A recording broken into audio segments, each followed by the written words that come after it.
예, 우리는 지난 시간까지 그 데이터베이스를 만들고 그 SQL 서버 데이터 파일의 저장 구조 같은 것이 과연 어떻게 구성이 되어 있는가에 대해서 알아봤습니다.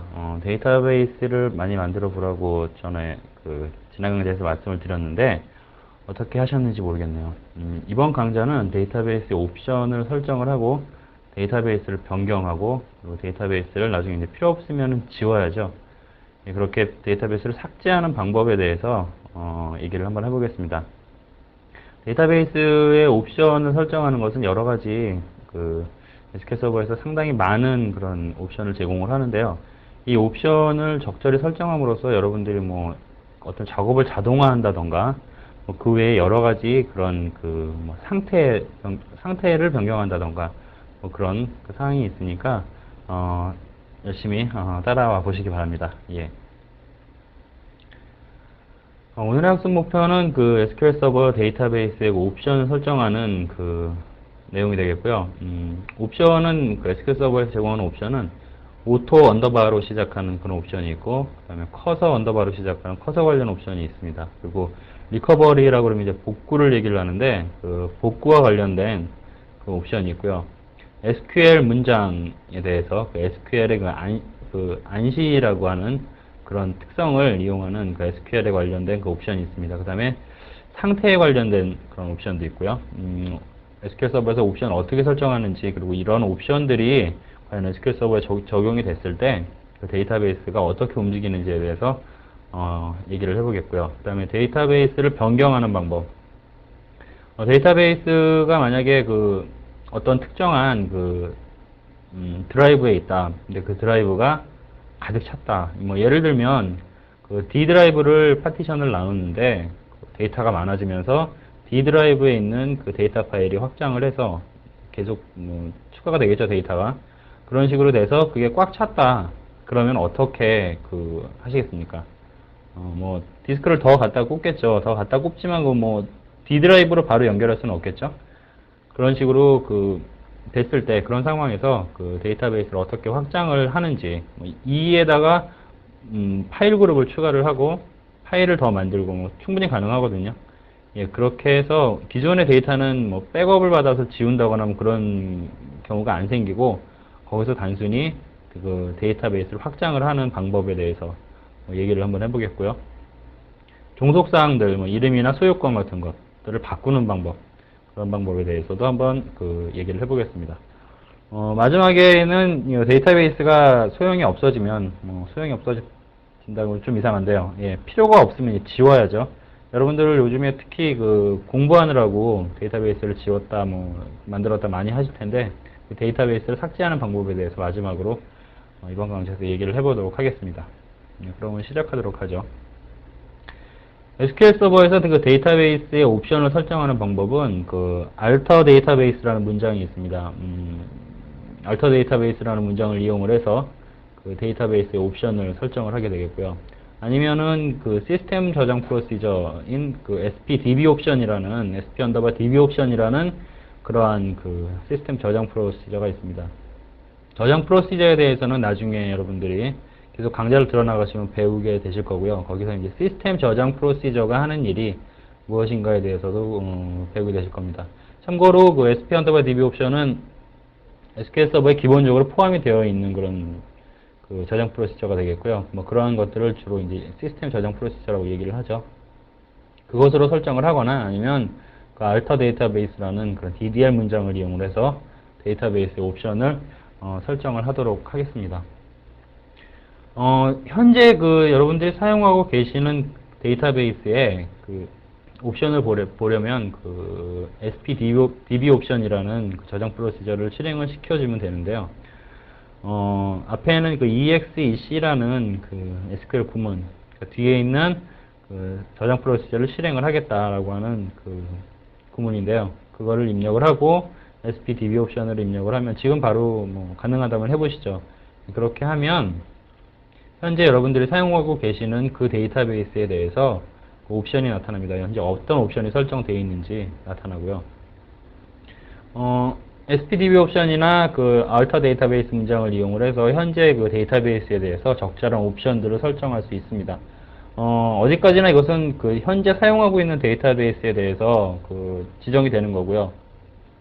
다른 데이터베이스, 그러니까 현재 그 지정한 데이터베이스 이외의 다른 데이터베이스에는 전혀 영향을 미치지 않습니다.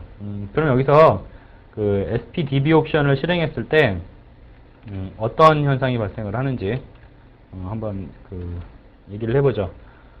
use라는 문장을 이용을 하면 그 여러분들이 원하는 데이터베이스로 현재 그걸 바꿀 수가 있습니다. 실행을 한번 하고요. 예, devstudy라는 것으로 바뀌었죠. 여기서 exec sp db 옵션이라고 입력을 하고 수행을 해보겠습니다. 예, 이 밑에 결과가 나왔는데요. 현재 그 setable database options라고 나와 있고요. 현재 설정되어 있는 그런 그 옵션들에 대한 내용이 나와 있습니다. 현재는 건 ANSI null 디폴트 값이 on으로 되어 있고요. ANSI null을 사용하게 되어 있고, auto close 자동으로 닫히게 되어 있고요. 여러 가지 이런 옵션들이 들어가 있습니다. 상당히 그 많은 옵션들이 들어가 있는데요. 자, 이것을 엔터프라이즈 관리자를 통해서도 보실 수가 있어요. 이러한 DB 옵션은. 근데 엔터프라이즈 관리자는 굉장히 좀 제한적입니다. 등록 정보를 클릭을 하시면 속성창이 뜨죠. 거기서 옵션을 클릭을 하세요. 옵션을 누르시면 현재 그 데이터베이스 데브 스터디에 대한 그 옵션 값들이 쭉 나와 있는데 이곳에서 그 쿼리 분석기에서 실행하신 그 SPDB 옵션에 비해서는 상당히 좀 적은 옵션들이 나오죠. 예. 통계 자동 업데이트가 된다든가 조각란 페이지 검색을 한다든가 그러한 것들은 설정을 하실 수가 있지만 그 외 자세한 옵션들을 설정을 하시기 위해서는 쿼리 분석기를 이용을 하셔야 됩니다. 자, 확인을 누르고요. 다시 돌아가죠. 자, 그러면 어떤 옵션들이 있고 그런 옵션들이 도대체 하는 일이 무엇인지에 대해서 여러 가지 나눠서 한번 얘기를 해보겠습니다. 오토 언더바로 시작을 하는 옵션들은 그 데이터베이스의 특정한 자동 동작을 제어를 합니다. 오토 언더바로 시작을 하는 옵션들을 설정을 했을 때 과연 이 옵션이 무엇을 할지 그런 자동화된 그런 작업들을 하게 되는데요. 예를 들면 auto create statistics라는 그러한 옵션은 데이터베이스에서 통계를 자동으로 생성을 해줍니다. 이 통계에 대해서는 나중에 인덱스를 배우실 때 배우시게 되겠는데요. 데이터베이스에는 현재 그 테이블들이 가지고 있는 데이터에 대해서 현재 어떻게 그 데이터가 구성이 되어 있고 그런 데이터에 대해서 인덱스가 어떻게 설정이 되어 있는지에 대해서 그런 통계들을 가지고 있거든요. 그 통계들을 적절히 유지해야만 SQL 서버는 적절한 속도를 내고 충분한 퍼포먼스를 내게 되겠습니다. 그런 것들을 제대로 그 생성을 해주고 해야 되는데 계속해서 데이터를 더 집어넣는다든가, 그러니까 인서트문을 실행을 하는 거죠. 인서트문을 실행을 한다든가, 아니면 업데이트문을 실행을 해서 계속해서 데이터를 바꾼다든가, 그러면은 이 통계가 자동으로 조금씩 틀어지게 마련입니다. 그렇게 틀어지는 그 통계들을 자동으로 생성을 해주는 거죠. 그리고 바로 밑에 있는 auto update underbar statistics라는 그런 그 옵션은 그러한 통계들에 대해서 자동화된 그런 그 업데이트를 실행을 하는 겁니다. 계속해서 생성하고 그 다음에 그 업데이트를 수행을 하는 그러한 작업들을 하게 되는 거죠.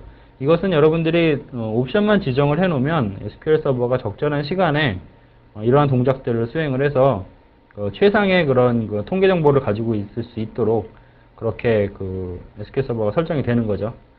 그럼으로써 이제 여러분들이 얻을 수 있는 이익은 퍼포먼스가 좋다는 거. 아무리 데이터가 많이 들어가서 통계 정보가 깨진다고 해도 SQL 서버가 자동으로 업데이트를 해주기 때문에 항상 최상의 그러한 그 퍼포먼스를 유지를 할 수 있다는 거죠. 바로 밑에 있는 그 auto shrink라는 거는 그 dbcc shrink 데이터베이스라는 명령이 있습니다. SQL 서버에서 그 shrink 데이터베이스를 실행을 하면 그 SQL 서버의 그 데이터베이스, 현재 사용하고 있는 그런 데이터베이스의 크기가 줄어들게 돼요. 크기가 줄어든다니까 언뜻 그 이해가 안 가실 수가 있는데 SQL 서버는 그 데이터가 늘어났다 줄어들었다 해도 바로바로 그 공간, 늘어났다 줄어든 그런 공간들을 바로바로 줄이지는 않습니다.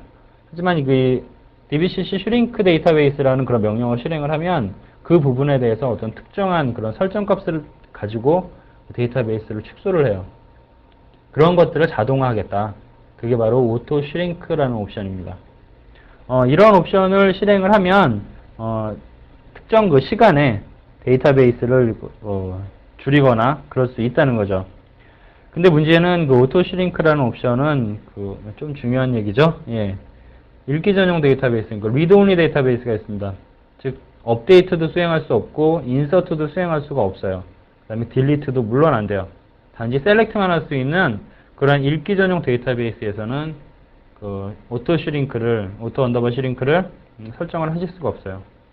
그런 읽기 전용 데이터베이스에서 할 수 없다는 것을 자동화 옵션으로 마치겠고요. 다음으로는 커서 관련 옵션. 이 커서에 대해서는 여러분들이 나중에 또 배우실 텐데, 커서라는 거는 지금은 그렇게 한번 정하고 넘어가죠. 커서라는 거는 테이블에 있는 특정 데이터에 대한 포인터다.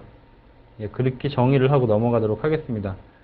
SQL 서버가 테이블에 있는 데이터에 대해서 또는 그 테이블에서 어떤 셀렉트된 레코드셋에 대해서 특정한 포인터를 가지고 있어요. 그래서 이 포인터를 움직이면서 뭔가를 할 수 있는 그러한 그 기능을 제공을 하는데, 물론 SQL 서버 말고도 뭐 오라클이다, 인포믹스다, 뭐 그런 여러 가지 데이터베이스들 마찬가지 커서와 관련된 그런 기능들을 제공을 해요. 혹자는 그렇게 얘기를 하더라고요. 커서 엔진을 잘 만들어야 그건 잘 만든 데이터베이스다. 예, 그렇게 얘기들을 하는데, 글쎄요. 커서는 상당히 느려요. 나중에 여러분들이 배워보시고, 그 다음에 그때 이제 예제를 실행하시고 그러시면 알겠지만, 커서를 사용하게 되면 상당히 느립니다. 속도가. 그때 커서를 다룰 때 이 옵션들을 같이 조금 더 얘기를 해보도록 하겠고요. 다음에는 그 복구와 관련된 그런 옵션들을 한번 얘기를 해보죠. 데이터베이스를 백업하고 복구하고, 이것은 그 SQL 서버 관리자에게 있어서는 굉장히 중요한 책임입니다. 그 책임이라기보다는 의무예요, 의무. 그 의무를 얼마나 잘 수행하느냐에 따라서 정말 그 속된 말로 잘 나가는 그러한 그 관리자다 아니다, 그거를 보통 사람들이 얘기를 하게 되는데, 복구와 관련된 옵션은 SQL 서버 2000에서 그 새로운 기능이 추가가 됐죠. 여기에는 지금 영문으로 나와 있어요. 그 옵션을 자체가 SP 컨피규어나 아니죠. 예, SPDB 옵션이나 아니면 알터 데이터베이스로 줄 때 영문으로 주게 되어 있기 때문에 영문으로 나와 있죠. 예. 리커버리 풀이다, 벌크 로드다, 심플이다. 이게 뭘 의미하는지 잠깐 그 엔터프라이즈 관리자를 통해서 보도록 하죠. 등록 정보를 누르시면 옵션에 바로 이거예요. 복구 모델이 최대냐, 대량 로그냐, 아니면 단순이냐. 이거를 정의를 하는 겁니다. 나중에 백업과 복구에 대한 내용에 대해서 강좌를 진행할 때 이 모델에 따라서 어떻게 틀려지는지에 대해서 배우시게 될 거예요. 즉 리커버리 풀은 최대를 얘기하고 벌크로드는 대량 로그를 얘기합니다. 심플은 단순이죠. 자, 턴 페이지 디텍션이라는 옵션도 있어요. 복구와 관련된 옵션 중에 턴 페이지 디텍션이라는 거는 SQL 서버 지난 시간에 배웠죠. 바로 SQL 서버의 그런 기본적인 저장 단위가 바로 페이지라고 했습니다. 이 페이지에 데이터를 채워 넣을 때 적절하게 그런 그 옵션을 설정을 해주지 않으면 데이터가 어떤 페이지엔 70%만 차고 어떤 페이지엔 100% 차고 뭐 이런 경우가 생겨요. 페이지가 이제 찢어졌다는, 턴이라는 게 찢어졌다는 의미죠. 찢어졌다는 그러한 그 표현을 쓰게 되는데, 그걸 자동으로 디텍션해서 어떻게 그렇게 복구할 때 그 충분한 퍼포먼스를 발휘를 하면서 유용하게 그렇게 할 것이냐에 대한 그런 그 옵션을 설정을 하게 되어 있습니다. 복구와 관련된 옵션은 이러한 옵션들이 있고요. 다음에는 그 SQL과 관련된 그 옵션을 한번 얘기를 해보겠습니다. SQL과 관련된 옵션들은 데이터베이스에서 ANSI 표준 옵션을 제어를 해요. ANSI 표준 옵션이라는 거는 그 SQL 서버에서 뭐 널과 관련된 옵션이라든가 ANSI 워닝도 있죠. 예, 그러한 것들과 관련된 옵션들을 어떻게 제어를 할 것인가, 예, 거기에 대해서 이제 얘기를 하게 되는 거고요. 첫 번째 옵션으로 ANSI 널 디폴트라는 옵션이 있습니다. 지금 언더바에 대해서 얘기를 하고 언더바에 대해서는 지금 얘기를 안 하고 있는데요. 안시, 본래 읽으면 안시 널 언더바 널 디폴트죠. 예, 그거를 좀 여러분들 강의를 들으시면서 제가 빼먹어도 이해를 좀 해주시기 바랍니다. 안시 널 디폴트 옵션이라는 거는 널 허용 여부를 결정할 수 있어요. 테이블을 만들 때 널을 허용할 것이냐 말 것이냐. 나중에 바로 이제 다음 강좌가 되겠는데, 테이블에 대해서 얘기를 할 때 이 옵션을 쓰고 안 쓰고에 따라서 어떻게 테이블에서 결정이 되는지, 예, 거기에 대해서 배우시게 될 겁니다.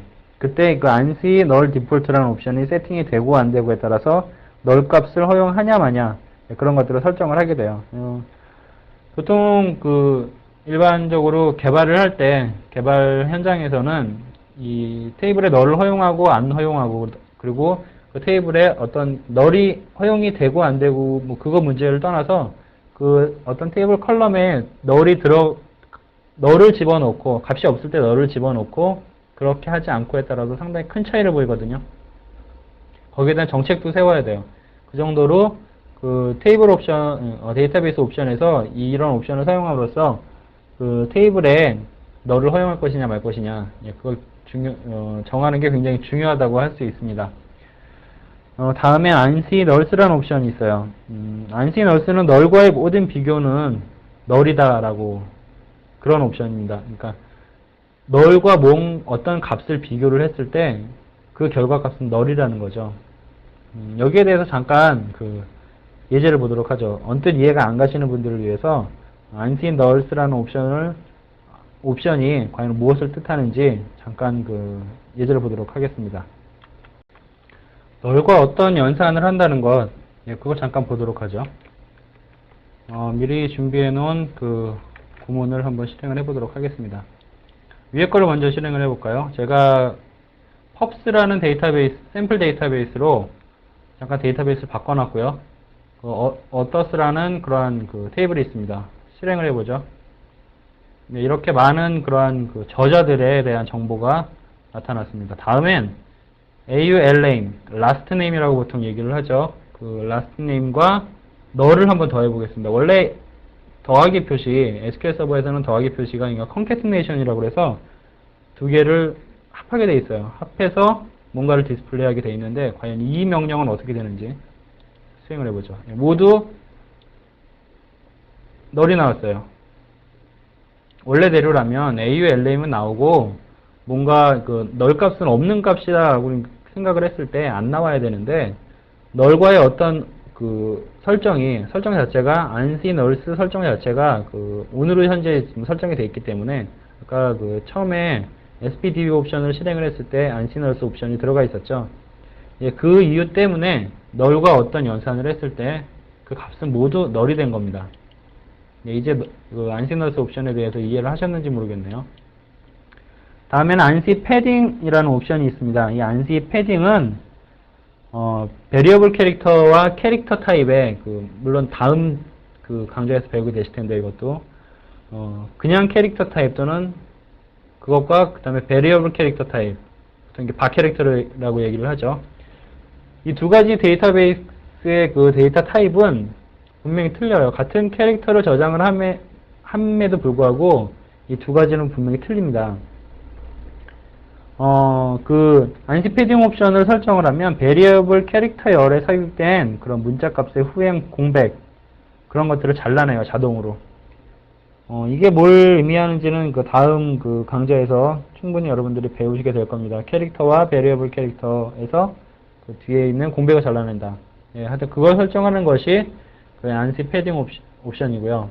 안시 워닝, 어리스 어보트. 어리스 어보트 같은 경우에는 보통 0으로 나누면, 어떤 숫자를 0으로 나누면 에러가 발생을 하죠. 컴퓨터에서도 어떤 숫자를 0으로 나누기를 하면 거기에 대해서 에러를 내주고 그 프로세스를 종료를 해야 됩니다. 보통 어리스 오버트라는 이 옵션을 가지고 제어를 하게 되는데요. 어리스 오버트 옵션이 ON이 되어 있으면 어떤 값에 대해서 나누기 0을 하면 바로 에러를 뿌리면서 그 과정 자체가 종료가 되게 됩니다. 그 다음에 concat null, else null이라는 그러한 옵션이 있는데요. 이 옵션에 대해서는 잠깐 그 예제를 또 보도록 하겠습니다. 이 옵션이 설정이 되면 어떻게 움직이는지 한번 보죠. 이거는 직접 입력을 하도록 하겠습니다. 이것도 역시 널과 관련된 옵션인데요. 자, 이렇게 했어요. 이렇게 하면 어떻게 나와야 정상일까요? 뒤에 널을 더하지 않고 주석으로 맞고 잠깐 실행을 해보겠습니다. This is test라고 해서 찍히죠, 바로. 그럼 널을 풀고 한번 해보죠. 네, 널이 나옵니다. 아까 앞에서 봤죠? ANSI 패딩 옵션. 그 옵션과 그 concat null yes null 이 옵션 거의 비슷해요. concatenation을 했을 때 null을 concatenation 했을 때 그 값이 그러니까 그 결과 값이 어떻게 변할 것이냐에 대해서 그 설정을 하게 됩니다. 그 외에도 뭐 quantity beer, recursive trigger 중첩된 트리거를 허용을 하게 되죠. 그 몇 단계의 그 트리거도 안으로 중첩이 될 수가 있습니다. 이것도 역시 트리거를 배울 때 여러분들이 자세하게 배우게 되실 겁니다. SQL 관련 옵션은 이러한 옵션들이 있고요. 현재 상태, 데이터베이스의 전체적인 상태를 제어하는 것, 상태 관련 옵션들이 있습니다. 종류에는 오프라인, 온라인 같은 데이터베이스를 오프라인 시키고 온라인 시키고 그런 것들에 대한 그 옵션이 있고요.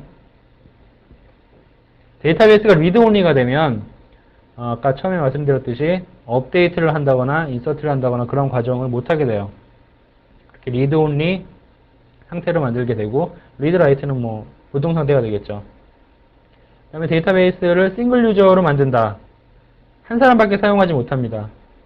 참고로 윈도우즈 98이나 윈도우즈 미 같은 데 설치된 SQL 서버 퍼스널 에디션 거기서는 기본적으로 이 옵션이 체크가 되어 있어요. 체크가 되어 있는데 못 풀어요. 한 사람밖에 못 쓴다는 거죠. 그러한 퍼스널 에디션, 물론 퍼스널 에디션이 윈도우즈 2000 프로페셔널로 가면 얘기가 다 틀려집니다만은 윈도우즈 98이나 윈도우즈 미에서는 한 사람밖에 사용을 못합니다. 그 말이 이제 싱글 유저 옵션인데요. 그다음에 리스트릭티드 유저 아니면 멀티 유저. 멀티 유저는 뭐 윈도우 2000 서버나 그런 데에 깔린 SQL 서버 그런 것들이 이제 멀티 유저가 기본적으로 설정이 되는 거겠죠. 이렇게 상태와 관련된 옵션들이 있고요. 자, 그럼 지금부터는 데이터베이스를 변경하는 것에 대해서 얘기를 해보겠습니다. 아까 인트로에서 말씀을 드렸듯이 D 드라이브에 데이터 파일이 있었는데 D 드라이브가 꽉 찼어요. 그래서 뭐 새 디스크를 사서 그걸 2로 만들었습니다. 2로 만들고 거기다가 이제 데이터베이스를 확장하려고 해요. 그럴 때 어떻게 데이터베이스를 확장을 할 수 있는지 처음에 만들 때 그러한 기능들을 제공을 하면 얼마나 좋겠습니까만은 물론 이 드라이브가 처음에 데이터베이스를 만들 때부터 존재를 했다 그러면 뭐 충분히 할 수 있는 일이지만 그렇지 못하다 그랬을 때 어떤 그 급박한 상황이 생겼을 때 어떻게 데이터베이스를 확장을 하는지 그리고 DBCC 슈링크 데이터베이스라는 그러한 그 구문을 실행을 해서 데이터베이스를 축소하는 방법 거기에 대해서도 얘기를 해보겠고요. 데이터베이스를 확장할 때 파일의 추가 그리고 더 이상 데이터베이스가 늘어나지 않고 이제 축소를 해야겠다고 할 때 파일을 그러니까 데이터 파일이죠. 데이터 파일을 어떻게 삭제할 것인가 그런 것에 대해서 배워보겠습니다. 그리고 마지막으로 이제 종속사항들 데이터베이스 이름을 변경한다던가 아니면 데이터베이스의 현재 소유자를 변경한다던가 그런 것들에 대해서 얘기를 해보죠. 데이터베이스를 확장할 때 데이터베이스를 처음에 만들 때 여러분들이 그 데이터베이스 만들기를 할 때 배우셨겠는데요. 기본값은 무제한이에요. 즉 그 드라이브 뭐 D면 D, C면 C 그 드라이브가 허용하는 최대값으로 늘어납니다. 그렇게 데이터베이스를 만들 때 기본값은 무제한으로 확장하는 거고요. 이거를 alter 데이터베이스라는 문장을 이용을 해서 수정이 가능해요. 즉 기본값이 무제한인데 내가 무제한으로 늘지 못하게 하고 100MB까지만 늘어나라 그렇게 정하겠다. alter 데이터베이스 문장을 이용해서 할 수가 있습니다. 거기에는 이제 맥스 사이즈라는 그런 옵션도 있는데요. 그 맥스 사이즈 옵션을 지정을 해서 최대 몇 메가까지 또는 몇 기가까지 늘어나게 할 것인가 그런 옵션을 지정할 수 있고요.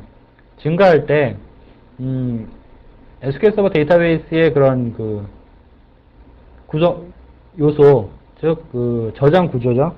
저장 구조를 배울 때 여러분들이 배우셨죠. 그 SQL 서버 데이터베이스의 최소값은 1메가다.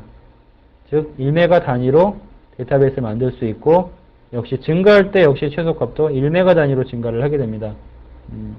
물론 그 퍼센트 단위로 증가시킬 수도 있어요. 그래도 1메가 단위로 그 데이터베이스가 증가하게 된다는 거, 그걸 기억을 해 두시면 되겠습니다.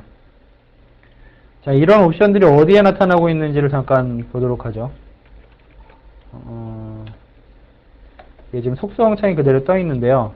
데이터 파일을 선택해서 보시면 현재 파일 속성에 파일은 자동 증가로 되어 있고요. 퍼센트 단위, 10% 단위로 이게 증가가 하게 되어 있죠. 그리고 기본값, 파일 무제한 증가가 기본값으로 설정이 되어 있습니다. 자, 내가 이 드라이브가 현재 남아있는 공간이 한 150메가 정도밖에 안 돼서 100메가까지만 증가하도록 만들겠다 그러면 파일 증가 제한을 누르고 여기 100이라는 숫자를 입력을 합니다. 그리고 확인을 누르세요. 그러면 이 데이터베이스는 devstudy라는 데이터베이스는 현재 100메가까지 증가를 하게 되는 거죠. 다른 그 예제를 위해서 잠깐 또 파일 무제한 증가로 바꿔보도록 하죠. 이렇게 데이터베이스의 그 증가 제한을 바꾸는 그 알터 데이터베이스 구문은 SQL 쿼리 분석기를 가지고도 할 수가 있는데 다시 한번 해보겠습니다.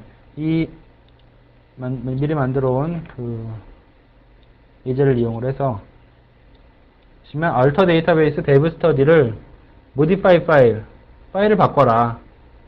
근데 그 파일 데이터 파일의 이름은 dev study underbar data다. 맥스 사이즈를 50메가로 바꾸겠다. 한번 수행을 해보죠. 마스터로 바꾸고 수행을 했습니다. 지금 명령이 성공적으로 완료되었습니다라는 메시지가 났고요. 다시 옵션을 보도록 하죠.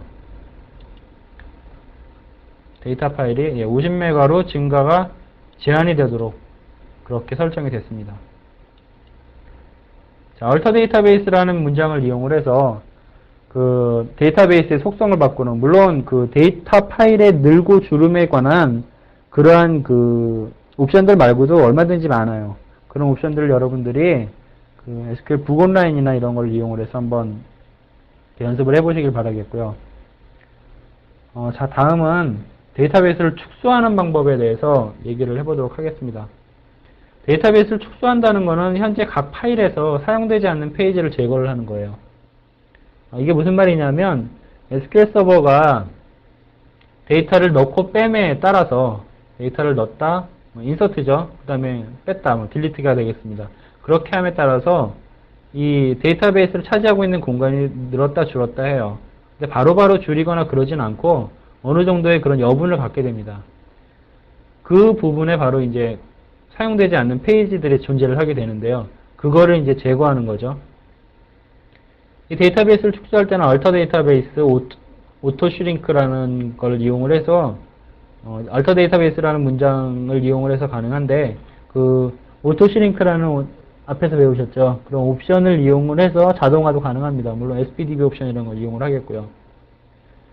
여기에 사용하는 그런 구문에는 DBCC의 shrink 파일 또는 DBCC shrink 데이터베이스라는 그런 문장이 있습니다. 이 문장을 이용을 해서 데이터베이스를 줄이게 돼요. SQL 서버 6.5까지는 DBCC shrink DB라는 그런 문장을 제공을 했어요.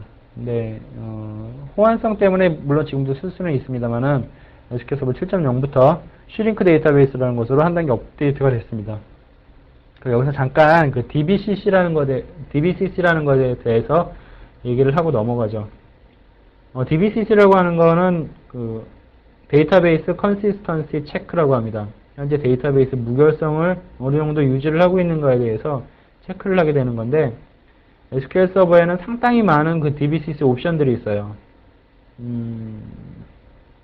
이런 DBCC 옵션들에 대해서 보시려면 그 SQL 북 온라인 도움말을 띄우시고 DBCC라고 입력을 하시면 그 DBCC로 실행을 하실 수 있는 그런 옵션들이 굉장히 많이 나타나는데요. 그런 것들이 무슨 역할을 하는지 뭐 다 아실 필요는 물론 없습니다. 하지만 그걸 한번 이렇게 쭉 보시고 과연 어떤 게 대충 중요한지에 대해서는 어느 정도 체크를 하고 계셔야 되고요. SQL 2000 데이터베이스에 무슨 일이 생기거나 그랬을 때는 DBCC가 상당히 큰 그러한 그 역할들을 합니다. 그럴 때 뭐 복원라인이나 이런 걸 참조를 해서 바로바로 찾아내실 수 있도록 그렇게 되기를 바라겠습니다. 이렇게 데이터베이스로 축소하는 거는 DBCC 문장뿐만 아니라 SQL 서버 엔터프라이즈 관리자를 통해서도 데이터베이스를 축소하실 수가 있어요. 그러면 잠깐 그 과정을 한번 데모를 한번 해보도록 하죠.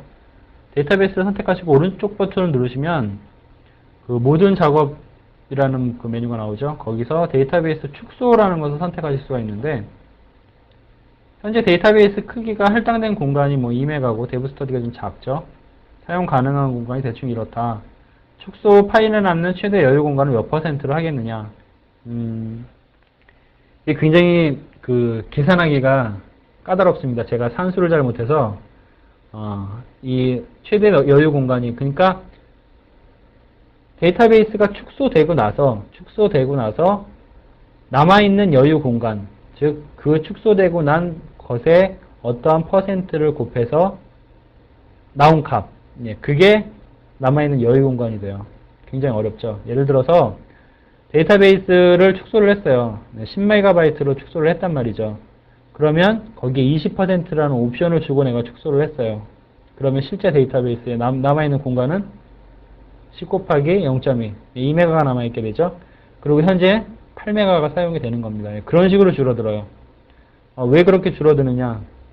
그거는 SQL 서버를 만드신 분한테 일단 그런 식으로 데이터베이스 축소가 움직이게 됩니다.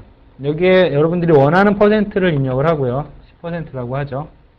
확인을 누르시면 이 데이터베이스가 축소가 돼요. 때로는 이렇게 데이터베이스를 축소하는 작업 자체가 굉장히 유용하게 사용될 때가 있습니다. 그래서 보통 이 일정에 따라서 데이터베이스를 축소하도록 그렇게 해놓을 수도 있고요. 물론 이 옵션은 일정에 따라서 그 수행이 되겠고 앞에서 배우신 그 데이터베이스의 옵션을 설정하는 SPDB 옵션이나 이런 걸 사용해서 설정하는 그런 과정과는 또 틀리게 돼요. 근데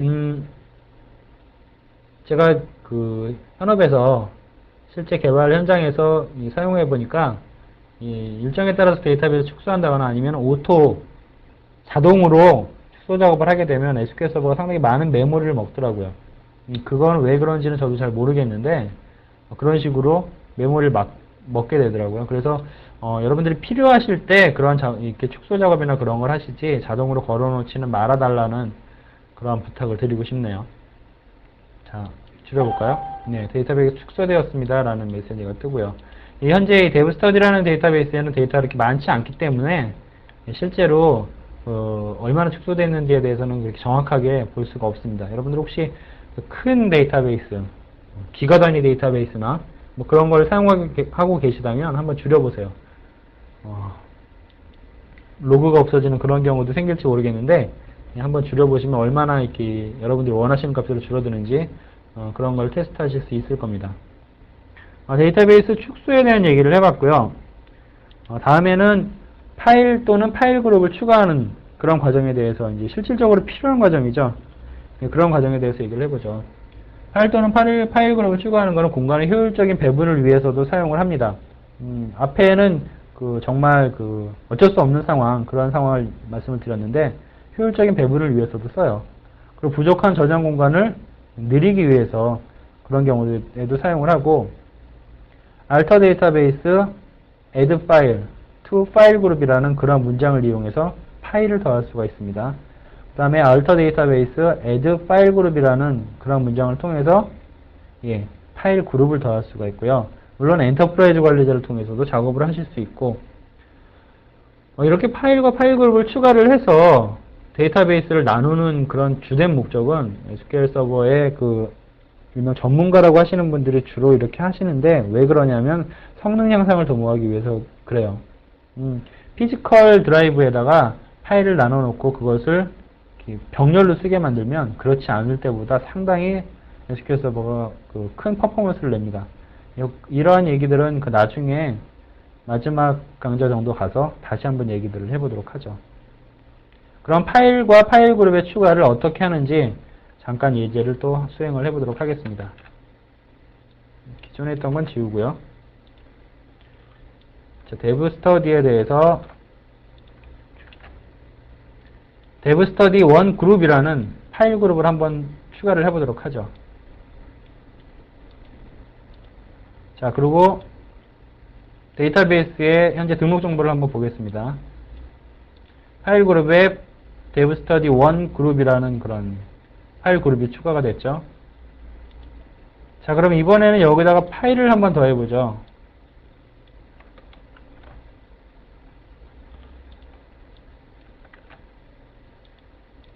화면이 좀 작아서 여러분들이 보시기가 좀 힘들 거예요. 이렇게 해야 된다고 근데 하시더라고요. 자, 데이터베이스 데브 스터디에다가 현재 사이즈가 5메가고 맥스 사이즈가 100메가로 지정된, 그리고 파일 그로우스, 파일이 얼마씩 늘어날 것이냐, 거기에 관련된 그런 파일 하나를 추가를 합니다. 데브 스터디 1 파일이라는 이름을 가진 파일을 추가를 하겠습니다. 파일 그룹 어디에? 데브 스터디 1 그룹에다가 추가를 한번 해보죠. 예. 추가가 됐습니다. 그럼 다시 옵션을, 등록 정보를 이용해서 확인을 하도록 하죠. 예, 이렇게 데브 스터디 1 파일이라는 것이 추가가 됐어요. C에 추가가 됐네요. 여러분들이 가능하시다면 여기를 D로 바꾸시거나 그래서 한번 추가를 해보세요. 자, 이러한 작업들은 SQL 서버 엔터프라이즈 관리자를 통해서도 할 수 있는데, 역시 등록 정보에서 데이터 파일을 누르시고, 이제 파일을 한번 더 해보겠습니다. 아랫부분에 데브 스터디 2 파일이라고 할까요? 위치는 이 버튼을 누르셔서 위치는 여러분들이 지정을 하실 수가 있어요. 지금은 디폴트로 됐고요. 4메가를 할당을 하도록 하죠. 파일 그룹은 방금 우리가 생성한 데브 스터디 1 그룹이라는 데다가 넣어보도록 하겠습니다. 확인을 눌러서 예, 생성을 했어요. 그럼 어떻게 생성이 되는지 한번 모습을 볼까요? 여기에서 작업창을 선택하도록 하죠. 아래쪽으로 내려가면 이렇게 데브 스터디 데이터, 기본적으로 프라이머리에 생성된 것이죠. 그 다음에 데브 스터디 1 파일, 데브 스터디 2 파일. 이건 SQL 서버가 디폴트 값으로 생성을 했기 때문에 이름이 조금 틀려요. 데브 스터디 2 파일 언더바 데이터라는 이름이 생겼죠. 이런 식으로 생성이 된다는 거죠. 이게 물론 피지컬 드라이브가 나누어진 다른 공간에 생성이 되면 더 퍼포먼스 영향도 좋겠지만, 현재 그 저장 공간이 부족할 때, 그럴 때도 충분히 파일들을 생성을 해서 저장 공간을 늘릴 수 있다는 겁니다. 자, 그러면 이번에는 파일 또는 파일 그룹을 삭제하는 방법에 대해서 한번 얘기를 해보도록 하죠. 소용이 없으면 지워야죠. 데이터베이스도 더 이상 쓸 일이 없으면 삭제를 합니다. 물론 파일 또는 파일 그룹 역시도 그렇게 삭제를 하실 수가 있는데요.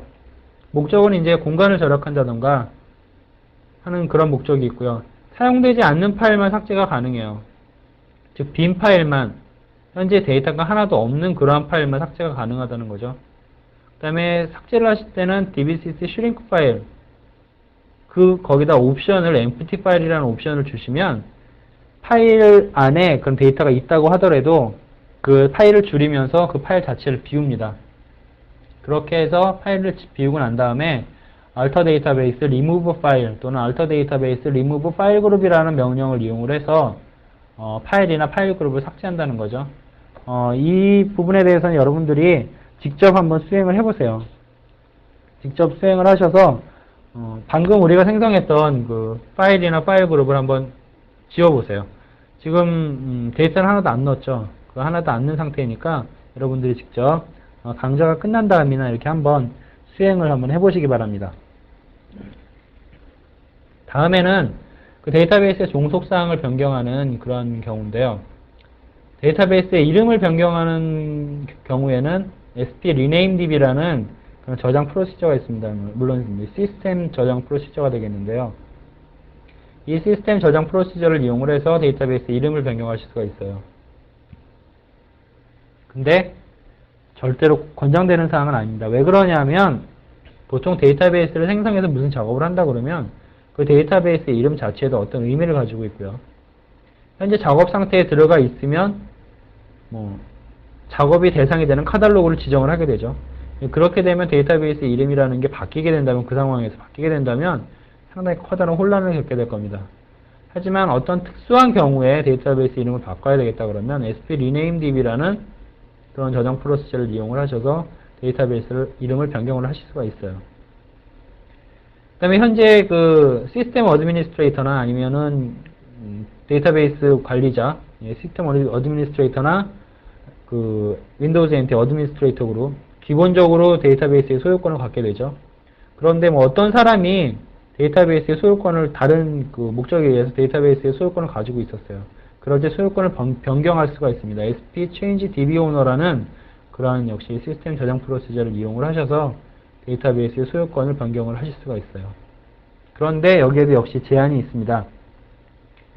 시스템 카탈로그에 대해서는 변경 작업이 불가능해요. 여러분들이 그 뭐 시스템 카탈로그라고 하면 배우셨죠? 마스터 또는 MSDB 그리고 모델 데이터베이스 같은 것들 그러한 것들이 이제 시스템 카탈로그라고 하는데 SQL 서버에 대해서 SQL 서버를 움직이는데 가장 중요한 그런 역할들을 하는 즉 SQL 서버 심장이라고 표현을 했죠.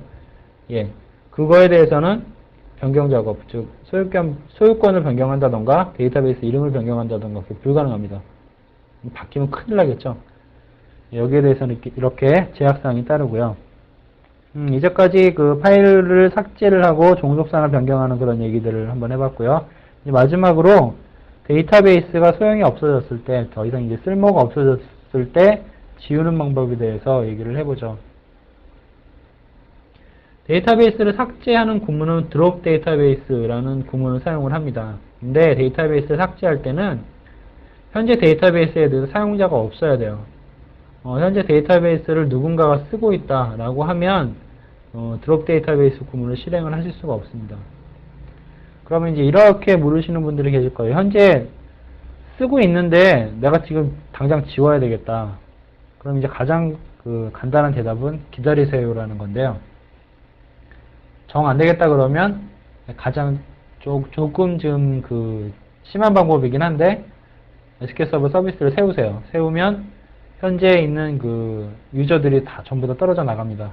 그 상태에서 다시 스타트하고 데이터베이스를 지우시면 돼요. 스타트할 때는 이제 싱글 유저 옵션을 줘가지고 그 스타트를 하시면 되는데 그 방법에 대해서도 역시 나중에 배우게 되실 거고요. 하여튼 드롭 데이터베이스 구문을 이용을 해서 현재 데이터베이스 사용자가 없는 그런 데이터베이스를 지우실 수가 있습니다. 데이터베이스를 삭제를 하면 데이터와 파일 모두가 삭제가 돼요. 그러니까 파일에 데이터가 모이게 되죠. 그렇게 데이터베이스와 파일 전체가 삭제가 되게 되고요. 역시 시스템 데이터베이스는 여러분들이 손을 대실 수가 없어요. 예전에 그런 일이 있었습니다. SQL 서버 6.5 시대에는 그 디바이스라는 특정한 그런 저장 매체를 사용을 했어요. 물론 그 NTFS 파일 시스템 위에 생성하는 그런 디바이스였지만 그 디바이스를 만들고 데이터베이스를 만드는 그런 과정을 거쳤습니다. 그래서 지울 때도 데이터베이스를 지우고 디바이스를 지우고 그 두 가지 과정을 거쳐줬어야 했어요. 그래서 다행스럽게도 어떻게 보면 게 다행스러운 건데 데이터베이스를 지웠단 말이죠. 근데 백업본이 없어요. 백업을 한 적이 없는데 그 안에 있는 데이터가 필요하단 말이죠. 근데 디바이스는 안 지웠다는 거예요. 그러면 그 디바이스는 존재를 해요. 파일 시스템 위에.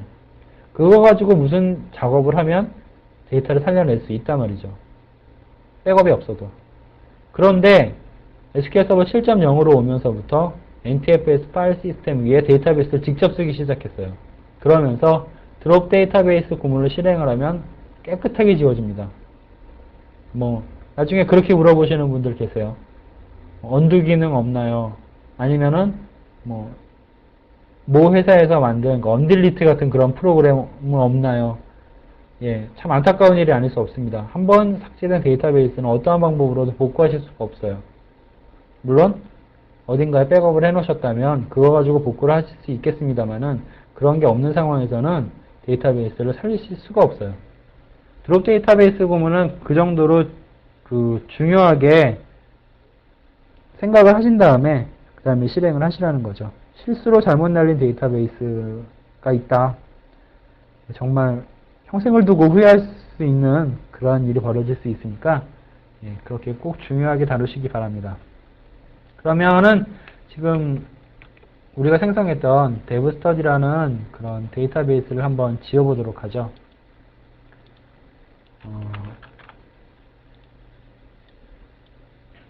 이쪽에서 마스터로 바꾸고요. drop 데이터베이스 dev study. 자, 한번 수행을 해보도록 하겠습니다. 결과가 안 떨어져요. 왜 이럴까요? 무슨 문제가 생기진 않았을까? 예, 아닙니다. 당연히 안 떨어져요. 왜 그러냐면 제가 지금 현재 엔터프라이즈 관리자에서 데브 스터디를 사용을 하고 있어요. 현재 커넥션이 2개 열렸단 말이죠. 그래서 사용 중이어서 삭제할 수 없다는 명령이 나옵니다. 자, 이렇게 현재 데이터베이스가 사용 중이면 삭제할 수 없다는 그런 메시지가 나타났는데요. 엔터프라이즈 관리자에서 사용 중이라고 했죠. 그럼 엔터프라이즈 관리자에서 다른 데이터베이스로 잠깐 옮겨보도록 하겠습니다. 그리고 다시 삭제를 해보죠. 여기도 마스터로 바꾸고, 예, 모든 파일들과 파일 그룹에 포함된 그런 모든 파일들과 로그 파일, 데이터 파일 전부 포함이 되겠죠. 이런 식으로 삭제가 전부 수행이 됐습니다. 깨끗하게 지워진 거죠. 이렇게 지워지면 일전에도 말씀드렸듯이 다시는 살려낼 수가 없습니다. 꼭 백업을 만드시고 작업을 하시길 바라겠습니다. 자, 이제 데이터베이스 삭제에 대해서 알아봤고요. 이제 마지막으로 학습 내용을 한번 정리를 해보도록 하죠. 이번 강좌에서는 데이터베이스 옵션을 설정하는 일, alter 테이블, 이 부분이 틀렸네요. alter 데이터베이스죠. alter 데이터베이스 또는 spdb 옵션이라는 그런 옵션을 저장 프로시저를 이용을 해서 데이터베이스 옵션을 설정을 하고요. 설정할 수 있는 옵션들에는 자동화된 것, 그 다음에 커서와 관련된 내용, 복구와 관련된 내용, SQL 관련 내용, 상태 관련 내용, 그런 내용들을 적절한 옵션을 이용해서 설정을 할 수 있다고 말씀을 드렸습니다. 데이터베이스가 변경할 일이 생겼다. 데이터 파일을 추가한다던가 아니면 파일을 삭제한다던가 데이터베이스를 확장하고 축소하고 그리고 종속사항을 변경하는 것들, 그러한 것들에 대한 그 전체적인 얘기를 했었고요.